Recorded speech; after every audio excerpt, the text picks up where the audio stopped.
রাজধানীকে যানজটের অভিশাপ থেকে মুক্ত করতে সরকারের মেগা পরিকল্পনার অংশ হিসেবে মহাখালী সহ শহরের প্রধান বাস টার্মিনাল পর্যায়ক্রমে সরিয়ে নেওয়ার কাজ শুরু হয়েছে। এটা অফকোর্স ভালো একটা কাজ। প্রাথমিক পদক্ষেপ হিসেবে মহাখালী বাস টার্মিনালের অলস ও মেরামতের অপেক্ষায় থাকা বাসগুলো পূর্বাচলের ৩০০ ফিট সংলগ্ন ৩ নম্বর সেক্টরের একটি অস্থায়ী ডিপোতে সরিয়ে নেওয়া হচ্ছে। আগে মহাখালী থাকতাম, সেখান থেকে আমাদের এখন এখানে ট্রান্সফার করা হয়েছে। যাত্রী নামা দিয়ে সরাসরি আমরা খালি গাড়িতে নিয়ে এখানে আসবো। একটা সাইড হয়ে গেল, গাড়ির যানজটও লাগবে না। বাসের জন্য এই টার্মিনালটাই ঠিক আছে। তবে পূর্বাচল এর স্থায়ী গন্তব্য নয়। মহাখালী টার্মিনালটি স্থায়ীভাবে স্থানান্তরিত হবে উত্তরার আব্দুল্লাপুরের কাছে। সেখানে প্রায় ৫০ বিঘা জমি অধিগ্রহণের কাজ চলছে। যখন তার টিপ হবে তখন সে ওখান থেকে এখানে আসবে, আইসা টিপ নিয়ে চলে যাবে। যানজটটা যেন না হয়। আমাদের জন্য একটু অসুবিধা হবে, কারণ একটা জায়গায় গেলে আমরা ধরে একটা কিছু করতে পারবো এরকম কিছু না। উন্নত যত তাড়াতাড়ি করবো এত তাড়াতাড়ি এই পূর্বাঞ্চল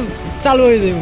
শুধু মহাখালীই নয়, ঢাকার পরিবহন ব্যবস্থা পুরোপুরি বদলে দিতে বাকি ৩টি প্রধান টার্মিনালও শহরের বাইরে যাচ্ছে। গাবতলী টার্মিনাল সাভারের হেমায়েতপুরে, সায়েদাবাদ নারায়ণগঞ্জের কাঁচপুরে এবং ফুলবাড়িয়া গুলিস্তান টার্মিনাল সরিয়ে নেওয়া হবে কেরানীগঞ্জে। হয়তো একটু দূরে হইলো, আর আমরা আমাদের মালিকরা মাইনে নিছে যে ওই জায়গায় যদি ডিপো দেয় আমরা মালিকরাও যাবে। স্থানীয়রা এই এলাকার অনেক উন্নত হবে, হোটেলে অনেক বিক্রয় হবে, ড্রাইভার এবং হেল্পার এরা খানা খাবে, খুব সুবিধা হবে আর কি। মহাখালীতে আমরা যে আইসা যে অবস্থাটা, সেখান থেকে এখানে অনেকটা খুব ভালো লাগলো আজকে। তবে নতুন টার্মিনালগুলোতে পৌঁছাতে দূরপাল্লার যাত্রীদের লাস্ট মাইল কানেক্টিভিটি বা যাতায়াত সুবিধা নিশ্চিত করাই এখন বড় চ্যালেঞ্জ। যাত্রীদের দাবি, এই উদ্যোগ সফল করতে মেট্রো রেল, বিআরটি বা ফিডার বাস সার্ভিসের দ্রুত সুসমন্বয় প্রয়োজন। অবশ্য আপাতত পূর্বাচলের মনোরম পরিবেশে অস্থায়ী ডিপো পেয়ে খুশি পরিবহন শ্রমিকরা।